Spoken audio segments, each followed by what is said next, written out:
In 2020, it was announced that a new Rurouni Kenshin remake was in the works, set to release in 2023. Fans were thrilled to hear the news, as it had been over a decade since the last adaptation was released. For those who may not be familiar with Rurouni Kenshin, it's a popular Japanese manga and anime series that was first released in the 1990s. The story is set in the Meiji era of Japan, late 19th century, and follows the adventures of Himura Kenshin, a former assassin turned wanderer. In the early Meiji era, after participating in the Boshin War as the assassin Hitokiri Battousai, Himura Kenshin wanders the countryside of Japan with a reverse blade katana. He is offering protection and aid to those in need as atonement for the murders he once committed. When arriving in Tokyo in the 11th year of Meiji, 1878, he meets a young woman named Kamiya Kaoru, who is in the middle of a fight with a murderer, who claims to be the Hitokiri Battousai, tarnishing the name of the swordsmanship school that she teaches. Kenshin decides to help her, and defeats the fake Battousai. After discovering that Kenshin is the real infamous assassin, Kaoru offers him a place to stay at her dojo, noting that he is peace-loving and not cold-hearted, as his reputation implies. Kenshin accepts and begins to establish lifelong relationships with many people such as Sagara Sanosuke, a former Sekiho army member, Myojin Yahiko, an orphan from a samurai family who is also living with Kaoru as her student, and a doctor named Takani Megumi, caught in the opium trade. However, he also deals with his fair share of enemies, new and old, including the former leader of the Oniwabanshu, Shinomori Aoshi. After several months of living in the dojo, Kenshin faces a rival from the Bakumatsu-turned police officer, Saito Hajime. This challenge turns out to be a test to face his successor, Shishio Makoto, who plans to conquer Japan by destroying the Meiji government, starting with Kyoto.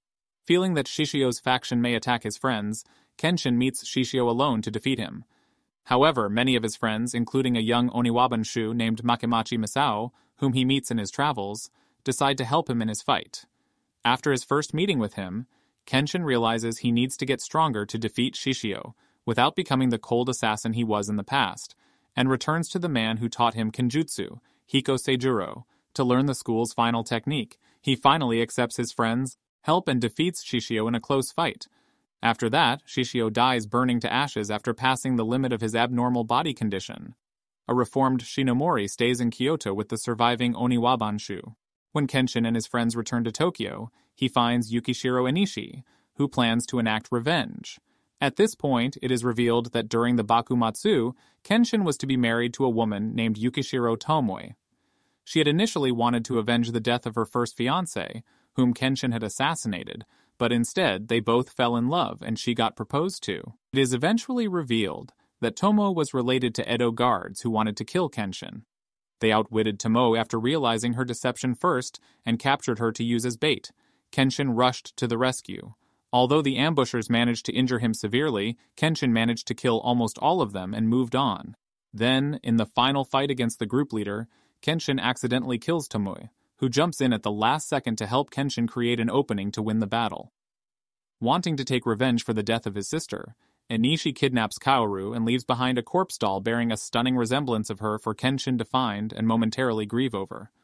Once discovering that Kaoru is alive, Kenshin and his friends set out to rescue her. A final battle between Kenshin and Enishi follows, and the former assassin emerges as the victor. Misao brings Tomoe's diary to Enishi, who keeps it in a village to hide alongside his missing father. 4 years later, Kenshin has married Kaoru and has a son named Himura Kenji. Now at peace with himself, Kenshin gives his reverse blade sword to Yahiko as a ceremonial gift. There you have it, folks, the full recap of Rurouni Kenshin. Thank you for watching. Please like and subscribe.